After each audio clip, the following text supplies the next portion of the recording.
Can I just attach it to this? Yes, give me a second. Yeah, sure. So, do you have a HDMI? No, I have like a USB-C or something.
A revolutionary force that from different corners of the law.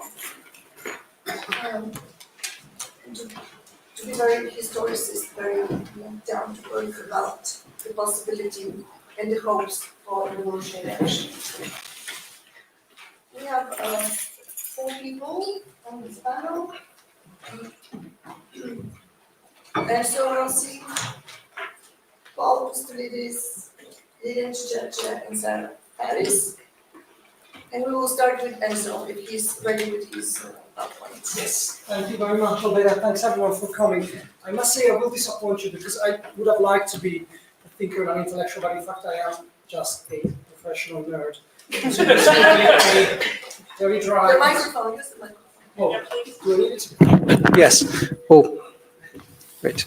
Does it work like this? Yes. So as I was saying, I'm just a professional nerd, so this will be a dry conceptual paper about direct action, but hopefully as I go through the dry stuff, I will build up to something to do with the experiential aspect of transformative politics. So I promise you that there will be something towards the end in that general direction, but you'll have to bear with some hair splitting along the way. And I hope to be able to show you that a lot of what has been said recently about social movement tactics under the rubric of civil disobedience and so on should rather be thought of in terms of direct action. I want to say a few things to recover this often neglected or marginalized, sidelined concept that has its roots in certain left tradition, certainly of militant unionism, of various tendencies, but that, however, has been subsumed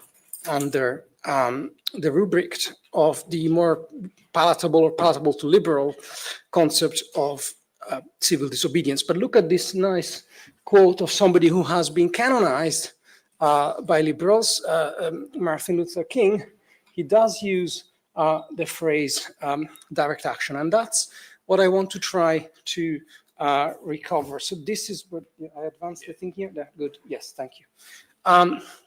Thanks very much for this, by the way. Yeah, so I'm not going to read that out. You can read it if you want. But so what I want to do in this paper is try to give an account of what is distinctive about direct action as a political tactic.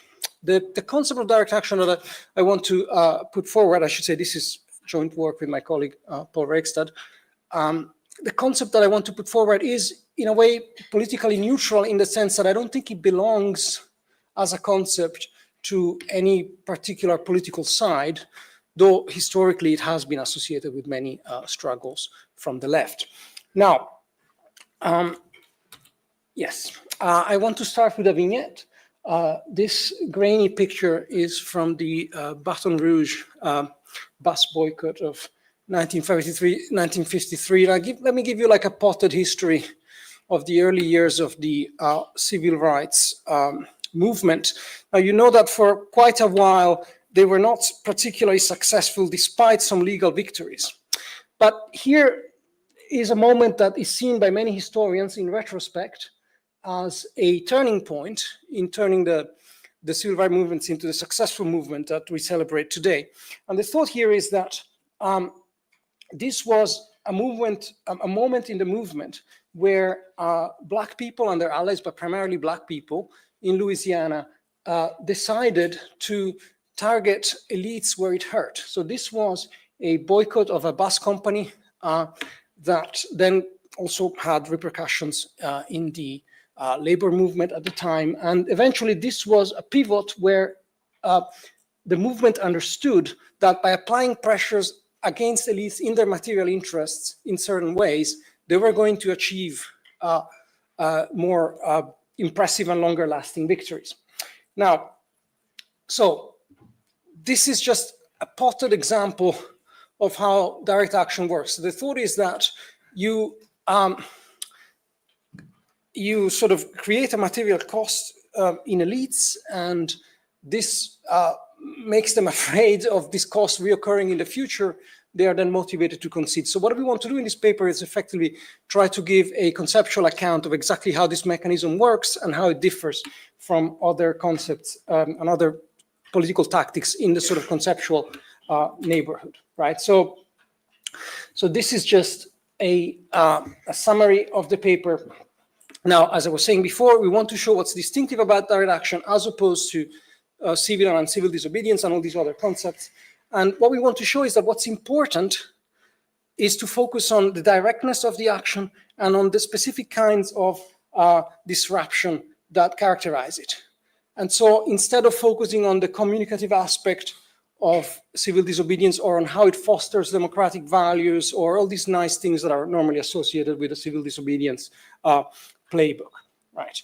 And we think this makes a difference both to the empirical and to the normative study of social movements. It makes a difference empirically because if you look at a lot of the empirical literature, one of the big ways in which they coded it, Chenoweth, all these very influential studies, is like, is it legal? Is it illegal? Is it violent? Is it non-violent, right? These are, we think, forms of coding social movement activities that are a form of methodological statism. You take for granted that what's most important is how you pose yourself vis-a-vis, the established order. So do you break the law, et cetera, et cetera. Whereas, what we want to focus on is what is the mechanism whereby you affect change. It doesn't really matter if it's legal, illegal, communicative, non-communicative. Is it supposed to interpret the wider values of democracy or what have you? That's not really what works change-wise. If you look about the bus boycott, I mean, that's a potted version of the kind of thing that we have in mind. And if you know this literature a bit, this literature about social movements, also from the normative side, you will know that the tendency in this literature is to expand the concept of civil and uncivil disobedience to encompass all the nice things. So, for example, if you find that some forms of political rioting are good, you might want to reclassify them as civil disobedience. Same for support to migration, all kinds of things like that. And we just think that kind of misses the point about what's most important about these forms of political action and their transformative potential, right?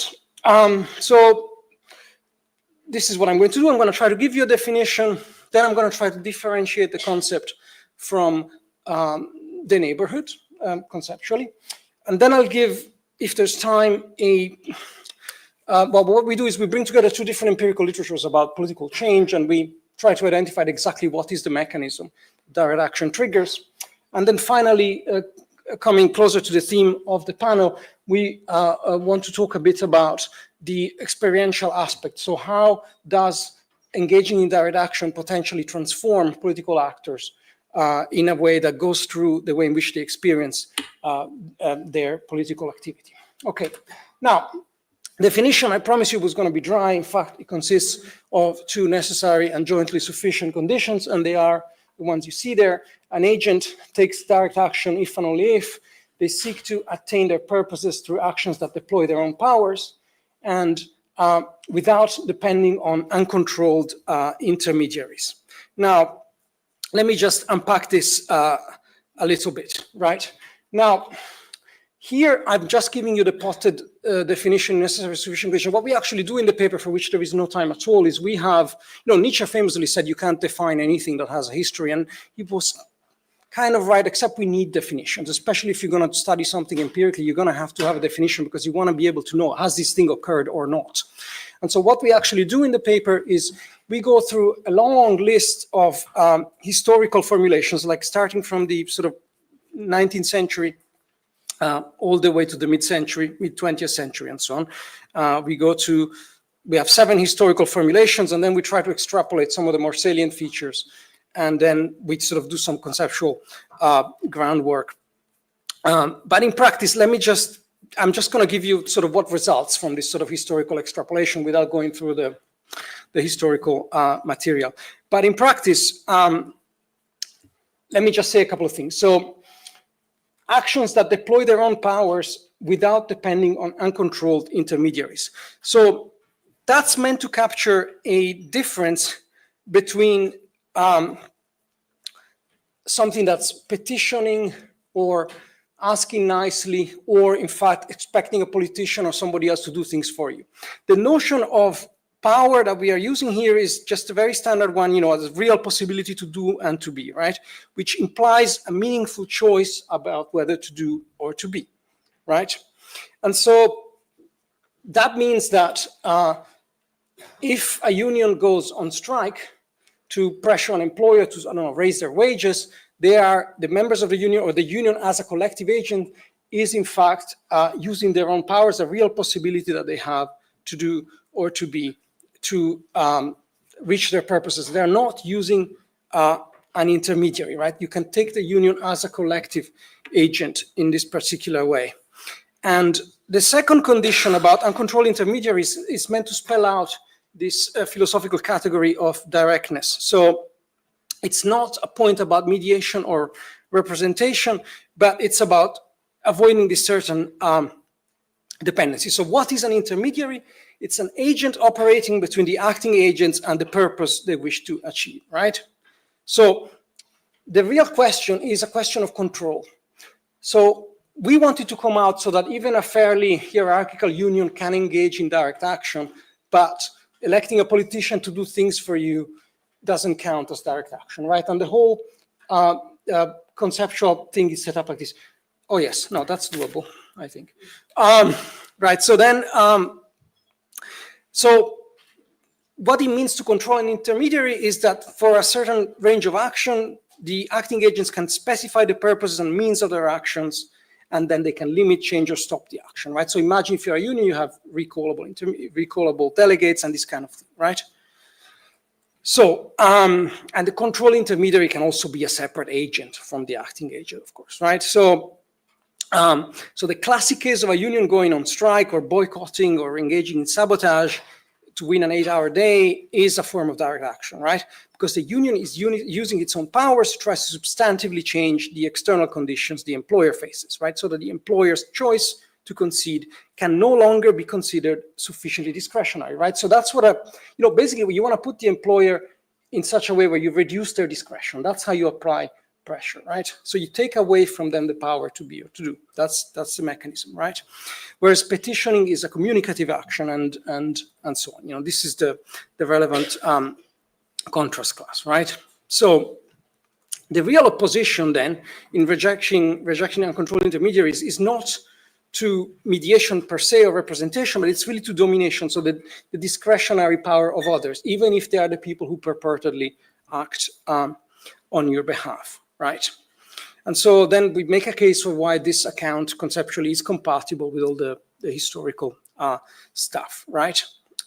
So there are some conceptual issues about collective agents here, right? So we wanted to come out, as I said, that workers striking as part of a fairly hierarchical union can still count as direct action. But if you're actually working, say, for an employer or for the state, what you're engaging with collectively doesn't come out as direct action. And the mechanism there is to say that,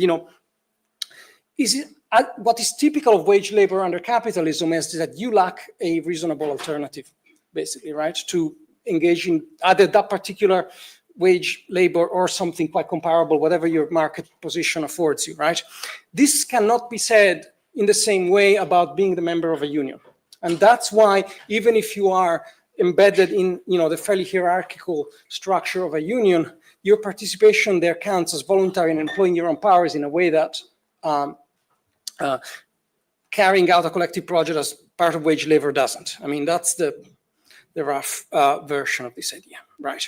Then, we go into different types of delegation. I'm not going to cover that. Now, what's important to note about this, and this begins to give us the distinction between this and other types of political taxes, is that direct action, unlike civil disobedience, can be illegal or not, disruptive or not, right? Which is not true, of course, of civil disobedience, which by definition, for example, is illegal. If you look at the definition, there's nothing there that commits you to, saying that it's only direct action if it's illegal. So what's really important is the change mechanism, not the relationship to the dominant order. I'll come back to this in a second, right? Now, what counts as disruption on our account is something quite specific. The application of a negative sanction to change the incentives. Usually these are the incentives of elites.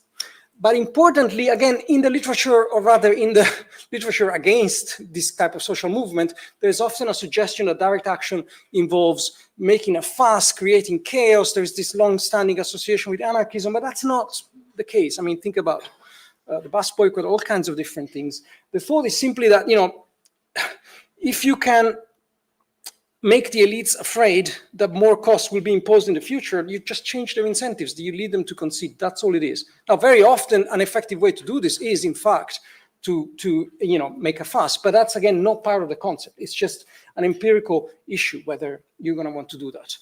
Prefigurative politics, I don't think I've got time to go into that.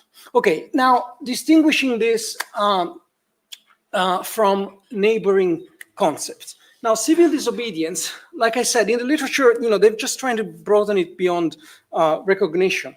But I think if you're going to have a workable and distinct concept of civil disobedience, there are some things that you need to hold on to. It's always illegal. I mean, that's the very category of disobedience. It typically is communicative, meaning that you don't act covertly and you make a point of contributing to democratic dialogue and so on. Usually it depends on a positive assessment of the overall values of the system. So the thought is, yes, we want to have a more perfect democracy, more inclusive democracy, what have you. Usually you try to communicate what you're trying to do in terms of the values of the system. Now, then there are more or less demanding accounts of how you do this, and we could get into that. And then usually many theories have this requirement that they be non-violent. But if you look at our definition, there's nothing there that it says it has to be non-violent. I mean, I want to have a distinction between non-violence and violence and property damage, but I think both of these things are they can perfectly be included in this account of direct action, but they're usually not countenanced by the accounts of civil disobedience. Right. Now, that is not to say that these are completely separate things. There's a lot of overlap, right? Sometimes you do civil disobedience and you fulfill our conditions, but sometimes you don't. And what's distinctive is, like I said before, the change mechanism, right? Then another thing is uncivil disobedience. This is one of these explicit attempts to broaden the concept of disobedience and make it encompass things like rioting and things like that. Now, what we want to suggest here is that there is still an important difference between uncivil disobedience and direct action, namely that, again, direct action does not require illegality nor any other behaviors that may fall under this umbrella of uncivility, just being very mean about stuff, right? I don't know what they mean by that, but yeah, so we don't really require any of it, right? The focus is not on the withdrawal of obedience, nor is it on any particular attitude that we take. The focus is on the building of power and how we try to build power, right? That said, again, there can be a lot of overlap between uncivil disobedience and direct action. Now, protest, that's an easy one. It's primarily or exclusively communicative. That's the point of protest. There can be cases where there is overlap. If you are protesting to have free speech, and then the very act of protesting is in fact building your power to in fact speak, then of course there is some overlap between direct action and protest, but this is only a very special case. Usually these are separate things. Revolution, once again, can be done as direct action if you don't do it in a statist top-down way for reasons that should be obvious, right? So a palace coup is the classic case of a revolution that's not direct action, again, based on this definition. If you think about what was the case, at least for a time, in Rojava or in Monte Zapatista in Chiapas, that's closer to the direct action account of what revolution is.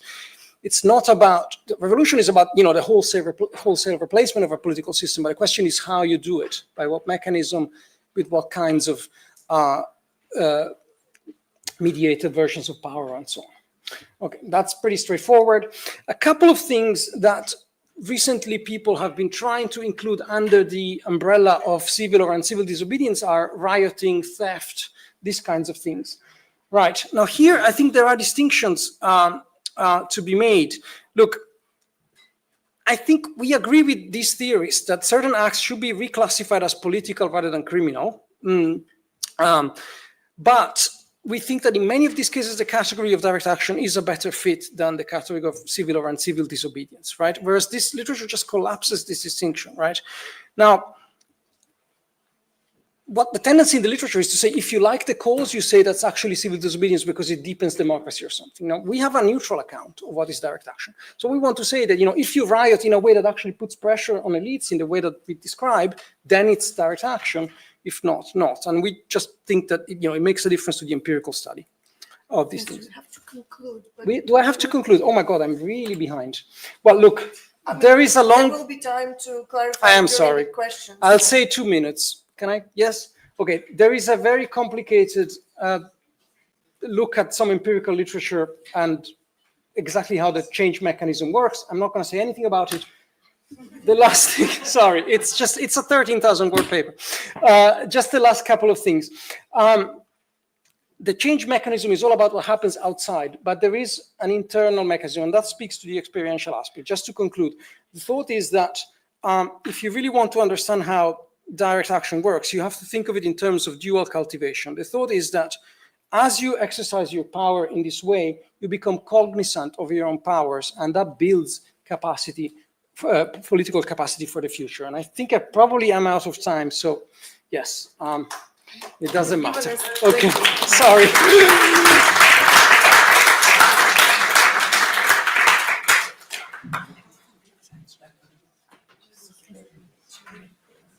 So, Paul, you have a different title, right? Yes. So please let us know. That's on now. Okay. So this paper is more about experiences of work than experiences of political action, but I think this is an interesting juxtaposition with what Enzo has just been discussing. So my paper examines empirical and theoretical issues surrounding the recent rise for nighttime childcare, deficits in the availability of such services, and the precarious working conditions of night care providers. I call it night care, contrast to daycare, right? This inquiry is part of a broader project for a book that I'm writing that asks what we can learn about social domination and resistance under contemporary capitalism if we look closely at expanding forms of nocturnal labor in leading industries of today's global economy. So other chapters of this book explore warehouse labor at Amazon, platform-based data annotation or microwork that feeds AI development, and night work in farming and construction that is spreading due to climate change. That was going to be the paper for this one, but it's this one instead. Apologies for the false advertising. But anyway, this project, the overall project, takes special interest in the impoverishments and mutations of social reproductive capacities, resources, and relationships that occur in acute ways for night workers, but also apply to working class people in general.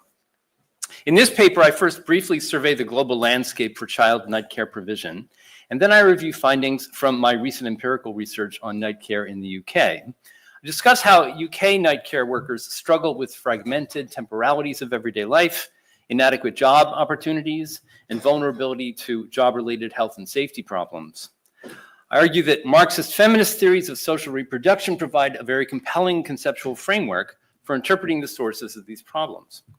I then discuss how Jody Dean's theory of neo-feudalism helps us understand another distinctive aspect of night care in the UK, which is the concentration of such services here in London, mostly as a luxury commodity for the wealthy. I show how the terms of UK night care accord with the class relational, geographical, technological, and institutional features of the neo-feudalist formation that Dean sees as emerging within neoliberal capitalism. And then I'll conclude by briefly reflecting on the strategic political implications of this critical examination of night care, making a plug for nocturnal worker centers. So studies and news reports on night care in recent decades have been quite sparse, but they indicate a rising need taken together for nighttime childcare in many regions of the world that mostly is not being met, at least in the global north, where most research and reporting is focused. Finland, Japan, and to a lesser extent Sweden are the only exceptions to this global trend of dramatically unmet demand for night care that I've identified. By national policy, all children under the age of 7 in Finland can access licensed center-based childcare 24 hours a day, 7 days a week, in a country where a third of all employees work non-traditional hours. That's like mostly evening and middle of the night and into as late as 5 a.m. Sweden delegates responsibility to local governments, but publicly funded night care nonetheless is available in over 40% of local areas. So Japan had over 80 licensed night care facilities as of 2018. And the topic had been taken up actively by government agencies and nonprofit bodies alike.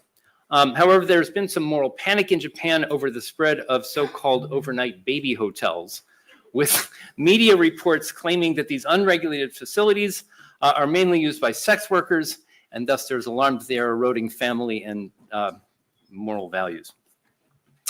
In other countries, studies and news reports mostly just take the measure of the great unmet need for night care as more people work during non-traditional hours. So overall, whether in terms of service take-up in Japan and Finland, or unsatisfied demand in Canada or the US or elsewhere, the need for night care is greatest among low-income, poorly educated parents, and single parents, as well as indigenous and racial minority groups in North America. In the US, such parents rely mainly on in-home or what's called family night care provision over there, when they can't find friends or family to care for children at no cost. But in-home care opportunities are actually shrinking, likely because providers' working conditions are pretty miserable. Even center-based childcare workers in the US suffer from poor mental well-being and high rates of food insecurity. I have a colleague in Seattle at the University of Washington who did a study of food deprivation among childcare workers in the Seattle area, and it's acute. And these problems are certainly even more acute in the more informal realm of in-home care. In-home providers in the US also receive lower public compensation per child than licensed centers, if such public funding is even available. They struggle to accommodate parents' abrupt schedule changes when the parents work night shifts at odd hours. And in-home providers generally end up working extra hours without pay at all. You also find odd stories about the founding of night care programs that now and then document exceptions that prove the rule of night care's general unavailability. So you find random reports on the opening last year in Nova Scotia of the very first overnight child care facility in Canada, or a Hispanic community agency's night care initiative for cleaners and factory workers in Milwaukee, Wisconsin, or a for-profit provider opening up in a Las Vegas casino hotel in 2005 for obvious reasons. But I'd say that the rarity of such reporting speaks to the overall predicament, a global dearth of badly needed services, and a pattern of the poor subsidizing the poor, as one analyst aptly puts it. So now in our empirical study of night care in the UK, we conducted 20 interviews so far with agencies that connect clients with nighttime nannies, and 10 interviews with individuals who find childcare jobs through online platforms. We wanted to gauge the demand for these services, users' demographics, and the typical experiences of nighttime workers. So we found that demand for night care is growing in London, specifically as a service to affluent individuals, but it's declining in the outlying rural counties. Almost all the participants in our interviews described their night care clients as high earners or wealthy, and often added that typically both parents were working professionals when night care was sought. Agency staff and platform-based workers alike agreed that hourly rates for night care are high. They're about 25 to 30 pounds an hour, compared to the very low average wages in the sector. But paradoxically, night care workers tend to experience their financial situation and their work arrangements as precarious rather than secure. The high price of night care, it seems, limits the client population and wage earning opportunities, so night care work needs to be supplemented with other jobs. But workers find that trying to combine night care with daycare employment creates unmanageable personal logistical hardships. The common problem of unanticipated cancellations and rescheduling further aggravates the temporal disruption of everyday life for these workers. Other common experiences among night care workers that came out in the interviews included anxieties about their personal safety, given the need to make immediate commitments to a job without knowing anything about the premises. Employers also frequently tasked workers with household chores to which they had never agreed, and which workers felt was disrespectful and impeded their ability to provide high quality care. This is a much told story in literature about domestic work. Workers also struggle with emotional stress and interpersonal conflict, which seems especially acute at nighttime, whether from children reacting to a stranger who suddenly appears at bedtime or a controlling parent who gives burdensome lists of instructions. This latter issue relates to the view of agency staff, interestingly, that they think night care among the affluent in London is rising due to a widening influence of American norms about more intensive infant care and child raising that they think is being spread through social media. Given that the median shift length for platform-based workers was 12 hours, while night maternity nurses for infants work even longer shifts, clearly, when we're talking about night care, we're talking about services that go well beyond babysitting for a parent's night out. No, people rather are engaging night care workers to help foster positive child development. And parents demonstrate this intention in other ways, sometimes to the great irritation of agency staff because they meticulously scour the CVs sent to them by the agencies. Platform workers, interestingly, also connected the growth of night care demand to the increased use of IVF and elective cesarean sections, both of which increase the cost of childbearing. So here's maybe another link between night care and wealth. So in a broad sense, I would say that our empirical results align with what we would expect to see from a perspective informed by social reproduction theory. Many analysts, including the scholar to my right, have probed the ways that domestic work has been treated as proper work for women, especially racial and ethnic minority women, as feminized and racialized labor. Such work has historically been socially devalued in terms of cultural status, coverage by legal regulation, and wages and working conditions, and this continues to be the case today. The common notion holds that childcare and other forms of domestic labor are not real work, but rather activities that women supposedly spontaneously want to do from a natural disposition to nurture others with love and compassion. The presumption that domestic workers' time effectively has no boundaries goes along with this ideological distinction between work and care. And this leads employers of night workers to assume, that the workers should readily and happily meet their demands to do any care-related task at whatever time of day or night. Also, the absence of concern among employers and the state about occupational safety and health also relates to this presupposition. But I think our interviews speak to all these dimensions of the devaluation of domestic labor. And the core argument of social reproduction theory is that undervaluing such work systematically augments the accumulation of capital. So there's a contradiction between social reproduction writ large, but especially for the working class, and capital's growth. So normalizing the devaluation of domestic labor subsidizes profits by relieving employers of any duty to cover a massive category of social costs, including the unaccounted for psychophysical burdens of precaritized care work, which night work puts into especially sharp relief. Now, of course, the high wages garnered by childcare providers at night in our study suggest that there is more to this story. How do we make sense of the contradictory figure of precarious workers doing devalued labor at high wage levels? So I think this is where it's helpful to turn to Jody Dean's theory that neoliberal capitalism has been generating neo-feudalized social and economic relations. As a luxury service for the wealthy, night care epitomizes the labor relations typical of neo-feudalism in Dean's analysis. Although I would also say that looking at night care suggests certain ways that we could qualify Dean's account. The rapid, large-scale growth of platform-based night care job seeking manifests one core neo-feudalist tendency, which is the increasing need for workers to pay fees to access markets for selling their labor. For Dean, Uber exemplifies this trend because the company takes part, as you know, of each rider's payment as a fee for the driver to be able to use the platform. But even within this schema of rentier accumulation, the feminized work of domestic labor is subject to further disadvantages. As Joe Atkinson and Natalie Sadaka point out, whereas platforms like Uber and Deliveroo specify the tasks to be performed by transport or delivery workers, individual employers of domestic gig workers, through, say, childcare platforms, have total discretion to determine the nature and the terms of the job.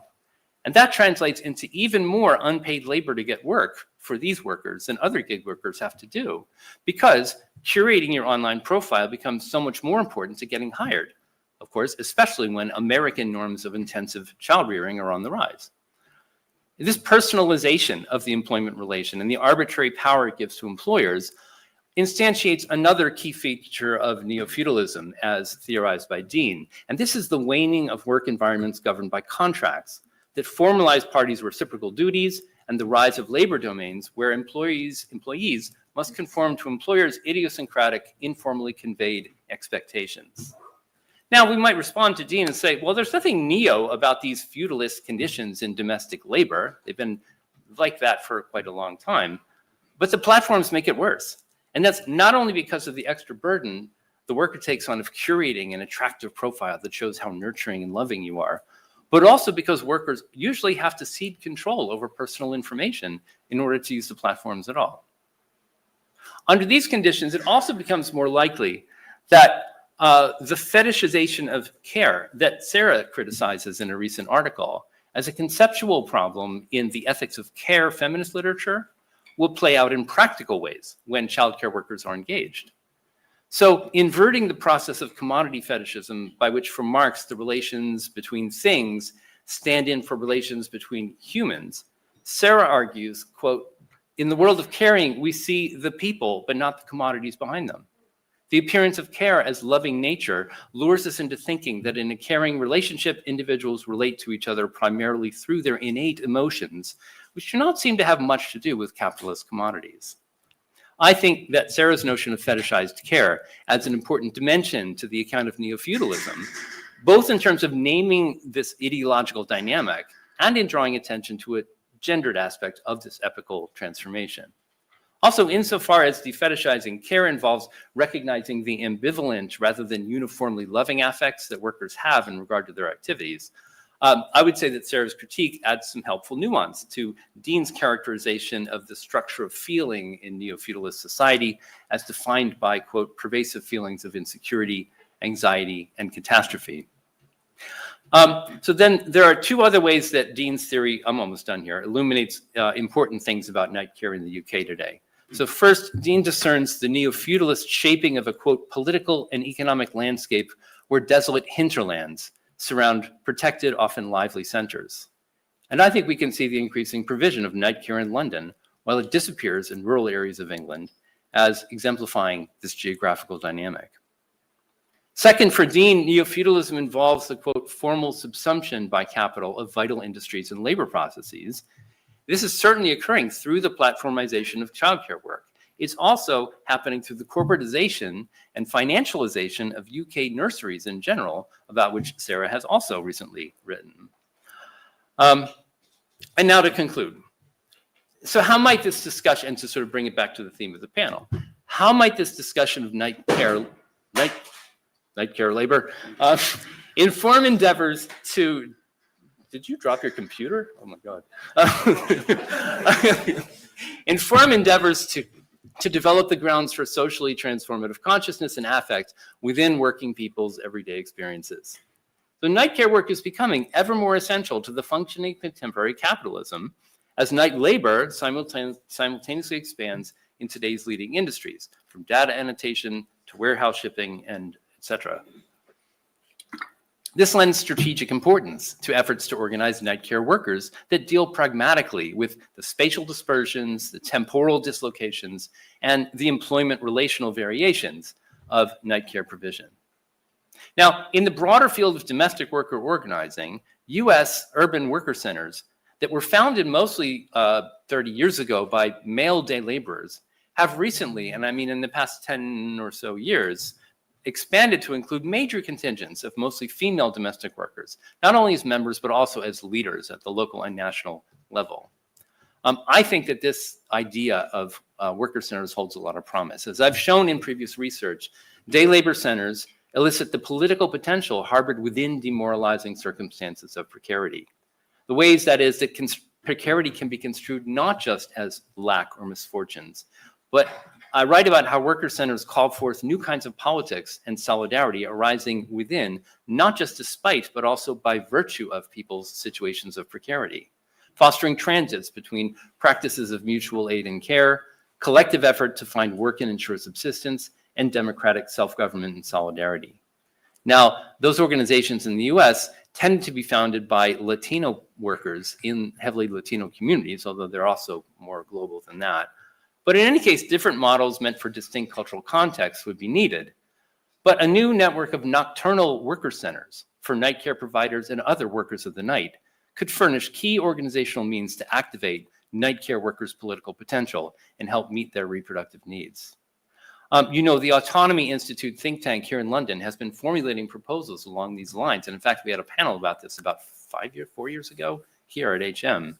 And they're still working on this, and I think their visionary plan should be put into practice.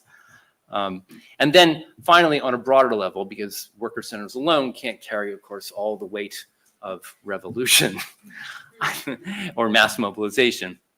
And I haven't really worked out this part yet, but I want to say that the paper also speaks to the value and the promise of a broad appeal for universal basic services that Jody Dean puts forward as a demand that could unite a mass force as a radical response to the ascendance of neo-feudalism today.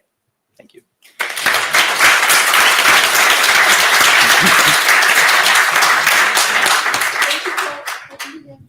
going to stand up just because it suits me better. Okay. Yeah. Okay, hey everyone, how's it going? Thank you for your attention. Okay, so what I have to present is, I'll admit to you, I did not prepare a presentation. What I have is the first 7 pages of chapter 7 of a book that I'm writing, and I'm going to do my damnedest to paraphrase and get to my point. And Albena is going to have to cut me off, and I am so sorry about that. Okay, so my talk is called Feminism Beyond the Welfare State. The welfare state is the primary means by which advanced capitalist societies have tried to address gender inequality by way of active social policy. I don't mean by way of social movements, putting pressure on it. I don't mean by the entrance of women into the workforce. All of those things are true. I'm talking about active public policy. So for this reason, it is rare to find feminists who oppose the welfare state. However, a closer look at feminist scholarship also shows widespread ambivalence about its role. Also, this is a totally academic talk. I'm sorry about that too. Radical socialist, liberal, and Black feminists agree on one point. The welfare state protects women from markets, but in most cases, it also reinforces patterns of hierarchy and dominance. In the welfare state's protracted neoliberal crisis, its retrenchment has presented a special feminist challenge. In the welfare state's, oh, sorry, I'm reading. I don't usually read. I'm sorry. Okay. Ambivalence aside, feminists focus their attention on exposing the sexist and racist ideologies that legitimize the welfare state's retrenchment. While important, okay, and I agree with all of them basically, you're going to find out I have a bunch of critiques. I'm going to zoom in on like the ones I find most central. These are all important. However, they have not led to an alternative theory of social protection beyond the welfare state that is suitable for feminist ends. Okay, now I want to say that the point of this 7-page paraphrased talk that I'm giving, I'm not going to give you an answer to this. What I'm trying to do is lay out a problem space, and I do have an answer to this in my book, but I haven't written it yet, and moreover, I don't have time. So She just doesn't want to tell. no, I have an outline, but I actually don't know what I'm going to say yet. So neither a modernized, so here's my problem space. This is what I want to like get out to you guys. This is the point of this talk, is that neither a modernized statism nor libertarian anti-statism can provide this alternative. And by that, I mean right or left libertarianism. In my view, Catherine McKinnon's claim that she wrote it in 1989, okay, she wrote that feminism has been left with these following two tacit alternatives. Either the state is a primary tool of women's betterment and status transformation without analysis, in parentheses, hence strategy of it as male, or women are left to civil society, which for women has resembled a state of nature. And I think this is still relevant today. And what I'm gonna try to show you is that why it's still relevant and that actually most feminists agree on this point. There are some people that don't, but I'm gonna give the 4 kind of main critiques of the welfare state and say that this kind of statism versus libertarianism and the need for the in-between space is the thing that we should be thinking about. In this chapter, not this chapter, in this talk, I argue, okay, or I'm gonna suggest that we need to have a democratic approach to the economy, to political economy that is central, that is going to become an ally to feminist struggles for reproductive freedom. Now, in my book, I call this the democratic development approach. What it means is that I want to democratize the labor process and the investment process to change the balance of power between labor and capital such that development happens on labor's terms instead of capital's. And I want to say why this is good for women, why it is good for racialized groups, and why it is in general going to make a contribution to the terms on which we debate social inclusion and equality. So this approach, I think, is neither statist nor anti-statist, but it's an attempt to redefine the relationship between social protection and empowerment in light of the limits of both. The final section of this talk, or my chapter, does address post-colonial feminist critiques, which are not a part of the initial setup of the chapter. The reason for that is because these critiques focus on methodological nationalism and statism, but I suspect that I can only answer them once I have entered the problem space I'm establishing and try to say something about democratic development. Moreover, some of those arguments are debates about development as such, and I doubt I can satisfy them. But I am interested in how to have development in a more democratic way and on labor's terms. And so I think I could eventually satisfy some of them, but not the development skeptics. Okay. Feminist ambivalence about the welfare state is rooted in 3 structural features of capitalism that make both biological and social reproduction insecure. Okay, I'm not going to go into super a lot of detail about this because people in this room it should sound familiar. First is a push and pull dynamic between women and the labor market. Second is the economic strategic light in which that push and pull dynamic casts the bearing of children. Third is the interest of the state in ameliorating both conditions. Okay, so I'm going to explain these structural features, and then I'm going to present the 4 feminist critiques.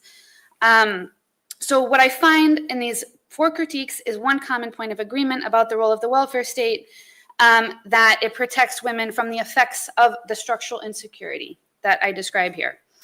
On the one hand, okay, this is the first issue, capitalism pulls women out of the home and into the workforce. On the other hand, it pushes them back into it. Childbearing creates a distinctively volatile relationship to the labor market for many women. All things equal, those who bear children exit the workforce during childbirth and the earliest phases of child care. Without social protection, they re-enter full-time careers at a disadvantage. maybe still with the support of extended family or by paying for domestic labor, or they work part-time with more flexible hours. All things not equal, these measures tend to protective measures specifically protect women from competition. And insofar as generational replacement occurs biologically, and one can't abolish what Eva Kate calls dependency work, those who perform more of this work have a more volatile relationship to the labor market than those who do not. Okay, so there are reasons for why the people who do this work tend to be women are twofold. There are gendered expectations of them, of their reproductive role, and also there are economic constraints that encourage women to take it on. Okay, I'm not going to elaborate on that any further. Family composition, okay, depends on some combination of the shape of the labor market, what social protection exists, and cultural shifts in sexual morality. Labor market dependency has a specifically gendered dimension for the reasons that I just stated, in addition to having practical effects or effects on the practical aspects of human fertility. So centrally, it makes the number of children one can support dependent on access to someone who has access to the labor market, and such circumstances cast the bearing of children in a different economic strategic light than in pre-capitalist societies.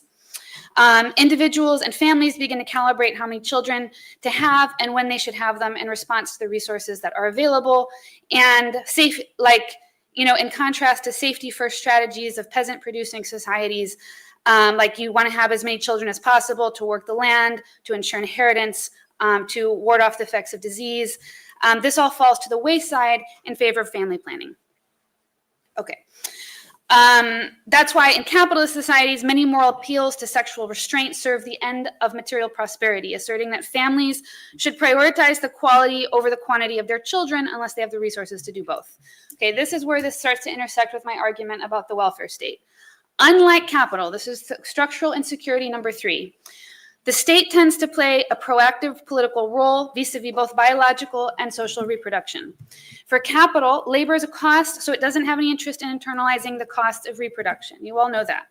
If capital contributes, it's through private employee benefits or through taxation. However, modern states have other interests. Capital's lack of interest in managing the population outside the labor process creates pressure on the state to manage it. State managers might worry about social stability or from advocates for reform. There are aging populations in need of social security, declining birth rates that make future taxable income uncertain, and surplus labor that cannot integrate into the labor market. All of these issues make, in quotes, the population an object of concern for the state that it is not for capital. Okay, it's very hard to generalize about welfare states, but they all adopt redistributive policies that meet basic biological needs for large parts of the population who do not or cannot work. And social policy often encourages desirable reproductive behavior. And so the people who do not or cannot work tend to be children, mothers, the disabled, the elderly. So in other words, they target dependents and dependency workers. NGOs also do this too. I have a lot to say about NGOs, but they often fill the gaps in service provision where states are weaker. Okay, on to the feminist critiques. Though feminists agree that welfare states do necessary work given this overall structure of insecurity, few find their interventions satisfying on gender egalitarian grounds. I'm going to focus on 10? Okay, good. I'm going to need 10 more minutes. Sorry. Okay, I'm going to focus on 4 that have a common emphasis on a troubling relationship of dependency between women and the welfare state. As dependency is a key normative problem in feminist theory, it's important to distinguish what feminists find problematic about it in contrast to what others do.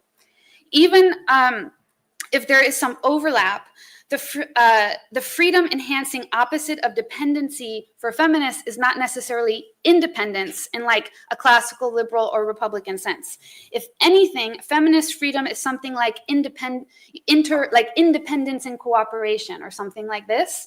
But it may even be controversial to maintain that independence is a goal that is achievable by cooperative means. Okay, this is debatable. But in any case, the welfare state is widely understood to fail to create egalitarian conditions for dependency relations, whatever the broader disagreement is about the worthiness of independence as a normative ideal. Okay, critique number 1. Radical feminists make the civil society critique of the welfare state, or that's what I'm calling it. The civil society critique charges the welfare state with turning women into second-class citizens. The central claim is that the modern state is male in the sense that its administrative apparatus represents a masculine point of view on law, family, and sexual morality. And it construes sex roles as natural and therefore external to the social contracts that are supposed to be the foundation of civil society. The civil society critique views these two issues as logically interdependent. What connects them is that the social contractors who form civil society define freedom, in quotes, in such a, this is Nancy Hirschman, in such a way so as to exclude women and laborers de facto, if not de jure. Early modern social contract theory construct an ideal of freedom based on theorists' desire to be free from labor. Universal enfranchisement changes this situation. Okay, the laboring classes enter, the political stage. But what this does when it comes to creating co-insurance schemes through the welfare state, which is basically what they are, is that it links social entitlements to wage contributions over time. Those who contribute less depend on the contributions of others who contribute more. So this goes in lots of different ways. People who, so dependents, like the elderly, okay, yes, they've contributed over time, but by the time they're using Social Security, they're actually free riding off of the labor of young people who are working. Yeah, so this is an intergenerational problem. Radical feminists argue that this structure displaces patriarchal authority, but it does not eliminate it, insofar as this apparatus does not express a feminist point of view. Black feminists issue the reproductive justice critique of the welfare state. This critique emphasizes the state's punitive interest in controlling reproductive behavior. Black women have been particular targets of reproductive abuse, being subject to forced sterilization enacted upon them as undesirable mothers. Welfare states, in alliance with the medical establishment, have at times adopted population control as the primary strategy for reducing poverty, making the sexual behavior of poor women of public concern. And I would like to insert here that the statist position, like the welfare state, is not the only bad actor here. The medical establishment and NGOs and different parts of civil society are perfectly capable of intervening where the welfare state does not, if public policy encourages it. Working class women often bear the brunt of the blame for social crises. Their sexual behavior becomes a public concern. They also have to prove that they're good and capable mothers to receive social benefits, which makes state interventions into their lives more likely. Historically, Black women and migrants have performed a great deal of others' reproductive labor at the expense of the well-being of their own families, only to be treated with this kind of hostility. I think that the basic normative outlook here, aside from concepts like reproductive autonomy, is that there is a basic lack of reciprocity between working class women and the state. So Black feminists have posited reproductive justice as a human rights framework that asserts women's rights not only to avoid sex roles, but to adopt them with full social support. Okay, again, this is what creates the statism versus anti-statism problem.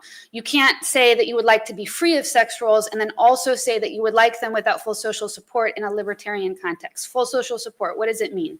Think it through. Okay. Moral reciprocity is a foundational problem in the care critique of the welfare state. Liberal feminists expand on Rawls's critique of the welfare state as being unable to guarantee the fair value of political liberty.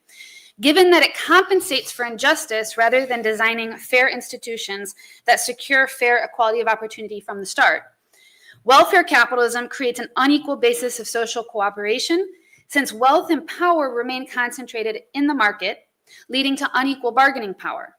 Thus, it institutionalizes hierarchical forms of cooperation rather than reciprocal ones.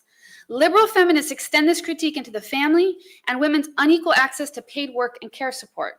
They take seriously that women are in a weaker bargaining position than men. The problem is that existing welfare states reinforce dependency as a social stigma, whereas society should acknowledge dependency as a universal condition. Women's status as, in quotes, this is Drusilla Cornell, protected dependence within the welfare state is a failure of symbolic justice, which means failing to transform how motherhood and dependency are represented in law and political culture. Now, here I come to perhaps the more interesting part of this for the people at this conference, because I'm aware that women talking about the welfare state, people start to lose it and stop paying attention. It's not sexy. Socialist feminists make the contradictory mode of production critique. They argue that capitalist production subordinates social reproduction to serve its own ends. Labor is a cost to capital for which it would rather not internalize the costs of its reproduction. Thus, labor itself absorbs the costs of generational replacement. Nancy Fraser explains the social contradiction that is latent within this process. In quotes, every form of capitalist society harbors a deep-seated crisis tendency or contradiction. On the one hand, social reproduction is a condition of possibility for sustained capital accumulation. On the other, capitalism's orientation to unlimited accumulation tends to destabilize the very processes of social reproduction on which it relies. Despite the functional reliance of production on reproduction, production dictates the manner in which people meet reproductive needs as well as its broader social purpose, so for what it is really for. Against liberal feminist optimism about the capacity for markets to break down patriarchal norms, socialist feminists argue that capitalism tends to reconfigure these norms in the way that it externalizes and yet relies on reproductive labor. By decommodifying important resources, the welfare state is an institutional vehicle of social protection, but it substitutes dependency on the market for dependency on the state, which is liable to political challenge when the economic winds change. Therefore, the welfare state does not satisfy any reasonable empowerment criteria. Now, I think each of these critiques contributes something essential. At the same time, I think the socialist feminist critique is probably the most fundamental. Insofar as the liberal feminist does not acknowledge a problem with the mode of production, its moral claim remains derivative of that mode of production's effects on both state and family. However, the socialist feminist focus on the mode of production has not produced an adequate account of how changing it would respond to the radical and Black feminist critiques. These critiques imply that neither statism or anti-statism is sufficient for reproductive freedom, but socialist feminists have not yet posited an alternative that I totally understand. If someone wants to tell me why that already exists and I just don't know it, fine, like I'd like to hear it, but I don't really see that, like not something that I really understand, that in-between space. Okay, 2 minutes. Now, the radical and Black feminist critiques imply that neither statism nor anti-statism will do for gender egalitarian ends. The reason that statism will not do is that the state may have reasons to control reproduction that results from forces that neither it nor the public can fully hold accountable or control within civil society, like economic crises or changing demographic composition. It would be nice to think, okay, that the democratic process could hold the state accountable, but the weaker bargaining position of women in civil society induces feminist suspicion that the law and the political process will not reflect their point of view. The anti-statist position will not do insofar as social protection from sexist forces in civil society, okay, and this is McKinnon's problem from the beginning, whether these be in the economy or the state, is an important feminist demand. True libertarianism leaves women, this is my word for it, holding the bag. More powerful parties will de facto have the right of exit in quotes, voluntary relationships in civil society, not the least powerful, okay? If you grew up with a single parent, you know this very well. I think that what needs to happen is an approach to the democratic development of the economy, democratizing the labor process, democratizing the public in the investment process, such that there is a diversity of values that are being met on both ends, okay? And I'm not quite sure how I'm going to cash this out yet, but we need to have a socialist feminist approach that responds to these problems and that can thread the neither statist nor anti-statist needle. Last point.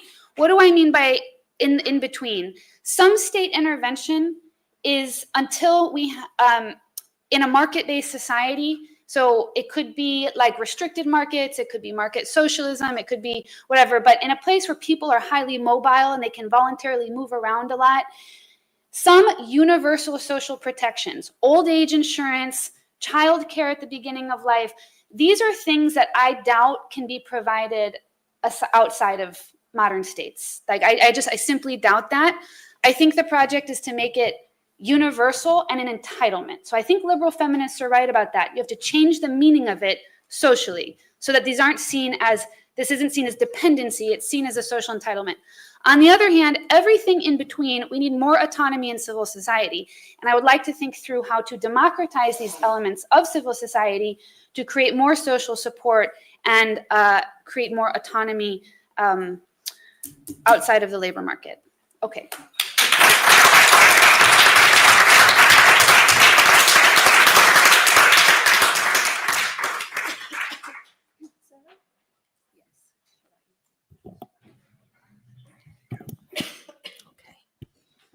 Okay, can you hear me? Okay, so for this paper, I will read the paper so I can stick to my 20 minutes. The idea really, when Paul approached me to ask to be in this panel, and thank you for asking me that, because in the end, I was skeptical my paper was not going to work exactly in the context, but actually I see it does. So that is great. What I really wanted to do was to reflect on new developments of Femonationalism, thinking, okay, what's going on at the moment? Where are we?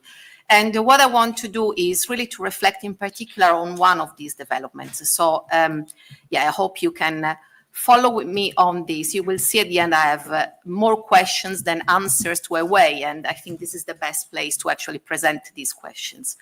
So Femonationalism, which is the mobilization, as I called it, of feminist ideas of gender equality by nationalists in the context of the racist politics, is clearly on the rise. I'm sure that you can all identify how the trope of Muslim and migrant men as sexually threatening women has been key in the success of the far right really across the globe, certainly has been key in the success of the AfD in Germany since 2016, Giorgia Meloni in Italy, also in France, Bardella and Le Pen devoted key moments of their presidential campaign recently to address women's safety allegedly threatened by Arabs and migrants. And the same is now happening in the UK, which actually until recently had been less amenable to the femonationalist rhetoric. It's not that it wasn't here, but it was less strong than in other European countries. And yet we see, particularly in the last few years, that, for instance, Reform UK and the wider far-right constellation have massively invested in the politics of fear, resentment, and scapegoating, according to which migrants are especially guilty of being sexual predators. But alongside these forms of racialization of sexism, the multiplication of female leaders in right-wing parties, and the stigmatization of migrant, Muslim, and Arabic men in the name of women's rights, I think we should also pay attention to other ways in which the nationalist weaponization of sexual violence and the use of sexual threats more generally is taking place. So today I really want to focus on one of these ways, namely the intensification of transphobia and especially trans women, anti-trans women politics. So since the late 2010, the far right has been targeting trans people and transgender rights in unprecedented ways. And we have seen really a massive intensification, particularly in the last, I would say, 6-7 years. So here in the UK, this has been really the center of international attention, particularly due to the vigor of debates about gender self-identification in schools, sports, and public spaces. Alongside increasing hostility in the political mainstream, far-right groups and activists have ramped up their actions against trans rights, with a particular pushback against the diversification of sex and relationship education under the guise of protecting young people. What we can see increasingly in the far-right landscape is that while discussions on gender can be quite fluid, often instrumental, but also ambivalent, depending upon the specific group, the political goal that the group is trying to achieve, and the context in which gender issues are discussed, there is really no ambivalence when it comes to transgender rights. It is just a no-go zone. So this is to say the far right has traditionally been and remains very hostile to LGBTQ plus people, but in recent years, some far-right groups have sought to portray themselves as protectors of LGBT rights without the rest, as long as gay and lesbians are cis women and men. This, if you just read more recent documents by the far right, this is very clear. Even really neo-Nazis organizations like Patriotic Alternative of the Homeland Party, if you read what they write about gender, they say we really don't have any problems with gay people because these are cis women and men, and as long as they conceive of themselves as biological men and biological women, the problem is really trans people. So let me give you also some examples to give you a sense of this new really intensification of transphobia. In 2021, the British newspaper regulator, the Independent Press Standards Association, found a 400% increase in the coverage of trans issues between 2014 and 2019. And similarly, a report by Mermaids, a charity supporting transgender, non-binary and gender-diverse children and their families, reported a rise in mentions of transgender children in the British press, and the fact that the majority of the coverage was negative. I'm giving these examples because they have been used in the right-wing press, even very recently, to talk about the presence of a trans lobby. In the US, in the final months of the last presidential elections, the Trump campaign launched a series of attack ads targeting Kamala Harris, and these ads concluded with the line usually, "Harris is for they, them, Trump is for you," aiming to portray Trump's Democratic opponents as disconnected from working class people and preoccupied instead with woke DEI, diversity, equity, and inclusion initiatives. And to be noted that these ads costed the Trump campaign over $215 million. So they spent unimaginable sums just to do their anti-trans campaigns. But even more importantly, signed on the day of his inauguration, Trump's executive order defending women from gender ideology, extremism, and restoring biological truth to the federal government requires all parts of the federal government to share the same definition of sex, which is defined as an individual's immutable biological classification as either male or female. And here it goes on, female means a person belonging at conception to the sex that produces the larger reproductive cells. Males produce the smaller reproductive cells. I mean, the scientific skills of this is incredible, right? But in any case, this order and the ones that followed on sports, DEI, education, and the military collectively constitute clearly an attempt to exclude the transgender people from public life altogether. But what was unexpected is not so much the lever and the campaigns against transgender, but really the speed with which agencies have put these orders into effect. There have been many articles now just explaining how it's not just been rhetoric. They are really implementing these orders incredibly effectively and with massive speed. So one transgender writer, Sean Fay, for example, notes in her recent book, The Transgender Issue, that the rhetoric about trans people has dramatically changed in recent years. As she writes, we were no longer portrayed as the ridiculous but unthreatening provincial mechanic who was having a sex swap. Now we are depicted as the proponents of a powerful new ideology that was capturing institutions and dominating public life. While Fay writes about mainstream media more generally, the far right has adopted a similar language fed by conspiracy theorist thinking. It does not focus on individual trans people, but views the transgender equality movement as a monolithic, powerful and disruptive force with a secretive agenda. Now, in this context, and as I anticipated a little bit, it is especially trans women who are targeted. The far right presents trans women in particular as dangerous men who disguise as women in order to molest real women in public toilets or to rob them of their medals in sport competitions. So once again, and I would say in perfect Femonationalist fashion, the far right instrumentalizes women's rights and issues around women's safety to ramp up their politics of hate and fear.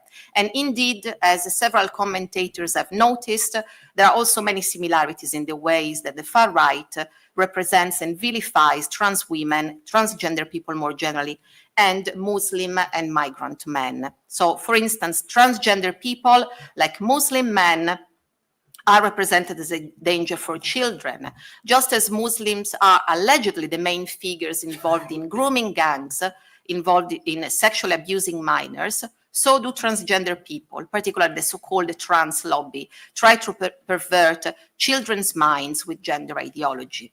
Trans women in particular, just like Muslim men, are allegedly a sexual threat for women. Transgender people, like Muslim communities, threaten the biological reproduction of the white race and are thus increasingly appearing as characters in various great replacement far-right conspiracies. But there are also important resonances with anti-Semitism. Transgender people, just like Jews, are represented as a powerful international lobby that wants to dictate the political and cultural agenda of the West and normalize their perverted lifestyles. Now, one of the main functions of this artifact, called the transgender threat in the hand of the far right, is clearly to provide a powerful scapegoat. As well put by several scholars, including Eric Maroney in a beautiful article in Spectre, Jill Peterson in their history of transmisogyny, but also Judith Butler and others. The myth of the transgender threat allows the far right both to reinforce its authoritarian project and to enact a politics of deflection and misdirection. As Jill Peterson puts it, transmisogyny is highly compatible with right-wing authoritarian politics because it aims to preserve or entrench existing social hierarchies through the production of an imagined threat from those with the least demonstrated power. Butler makes this point as well when they argue that anti-gender politics are implicated in a broader authoritarian project. The right's promotion of the notion that gender poses as a destructive threat is a way to instill existential fear, which can then be exploited by those seeking to enhance state powers and return to a more secure patriarchal order. As pointed out by Maroney, both Jill Peterson's imagined threats and Butler's phantasm of gender, which is the way in which they try to make sense of this obsession with gender ideology by the far right. So these ideas acknowledge the centrality of anti-trans politics to the present moment of political reaction. I would add that these analyses also point to a more insidious far-right politics that we can call something like deflect and conquer. It is a politics that enables the right to sidetrack from their own inability to say anything really about real problems and address the real problems of working class people by instead accusing the left for caring about needless, not urgent, and even dangerous issues and people instead of addressing those more serious issues. And here it should be noted that sometimes it's also in left-wing circles that we hear this kind of ideas, that trans issues divert attention away from what are presented as supposedly more critical working class concerns. Now, as Marxists, I believe that we need to attend to the political economy of these politics of scapegoating, deflection, and moral panics, but not just as an exercise in economic reductionism, or not at all, in fact, as an exercise in economic reductionism, but in terms of understanding the ways that political, cultural, and symbolic processes are essentially interwoven with these more classically, if you like, economic and material processes. So I believe an important avenue to analyze the political economy of anti-trans politics today is provided certainly by social reproduction feminism.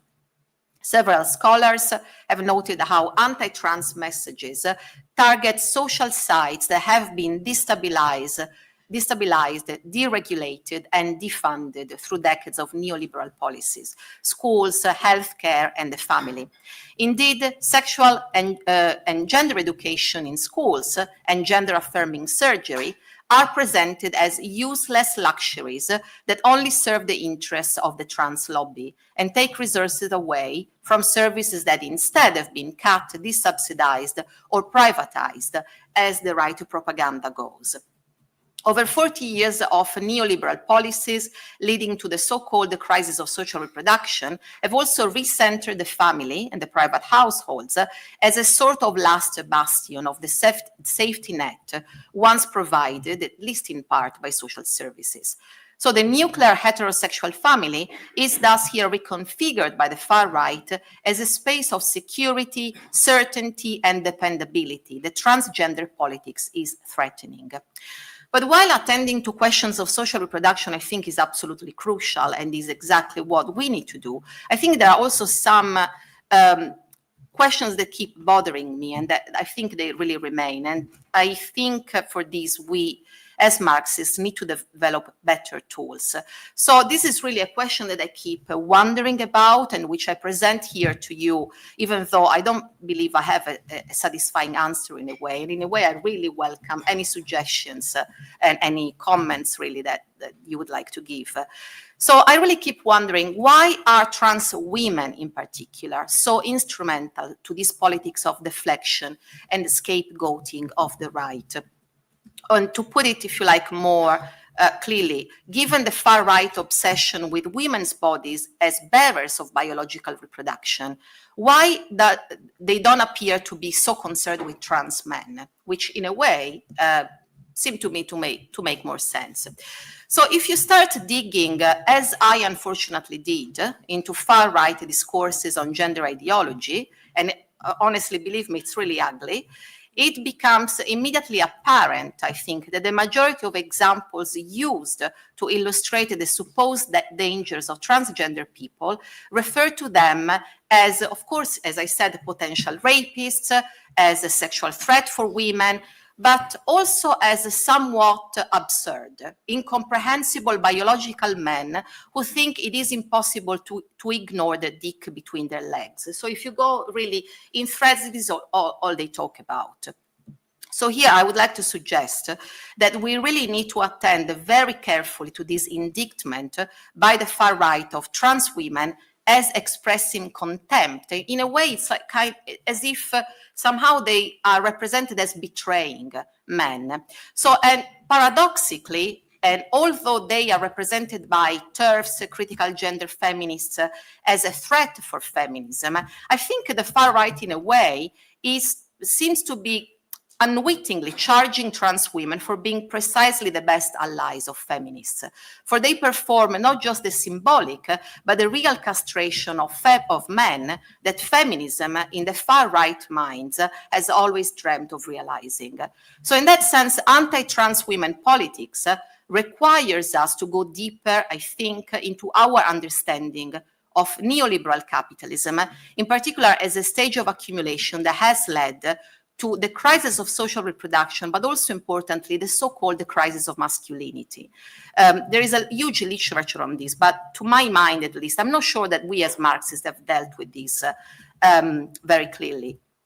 So the centrality of the political economy of this crisis of masculinity, for lack of better words at the moment, becomes apparent, I think, also when we think of the parallels between far-right transphobia and Islamophobic anti-immigration politics. As I emphasized already in my work on Femonationalism, the various attacks on migration, which are central, as we know, to the far right, are not equally aimed against the female migration. These had, to me, already become apparent in several European countries, but is now becoming very clear again also in the UK. So just to give you, I think, a very telling example on the occasion of the closure of the care worker visa by the Labour Party last summer. I don't know if you know, but since 2022, hundreds of thousands of migrant women, especially from former colonies, have arrived in the UK to work in the NHS and care homes. And the Labour Party last summer decided to close this visa and say, okay, we no longer want all these migrant women in particular to come to this country. Interestingly, Reform UK was the only party to stand up and say, no, actually, we want this visa to stay open because the NHS and care homes need these workers, which, I mean, not many people paid attention to this, but it's for me was not very surprising because similar things happened in other European countries, but I think it is very telling. So if female migrant workers are not represented as an economic threat for female and male workers, it is also because I think in the far-right imageries, British or white women, unlike men, are not constructed primarily as workers. It is instead the migrant men that are represented as endangering the identity and livelihoods of white male workers, those who post-Fordist neoliberalism has stripped of their role as primary breadwinners. I then wonder in this scenario, could it be that the far right is trying to present trans women as the final stroke against this class of economically emasculated white men who are now even threatened with real castration? This is really a question mark. So with a few exceptions, I'm really concluding here. I can't think of many scholars, and here I'm asking for help, that have really tried to attend to the political economy of masculine gender formations in particular. I am familiar with the work of the late Kevin Floyd, and Kevin's work was absolutely wonderful in this respect, really looking at the formation of masculinity under pre-Fordism and Fordist times. I'm also thinking of the work of Jordana Matlon on masculinity, particularly in some African countries, but I am struggling to find other really work by Marxist feminists, particularly on the crisis of masculinity under neoliberalism, as it is called. So I really think it is, this is now more than ever an urgent task that really can allow us to explore gender as a social relation of production and reproduction, but also as a crucial political battlefield that we really need to understand the kind of work that is doing. And I think we need to be really equipped with understanding gender as a political battlefield in our struggle against fascism. Thank you.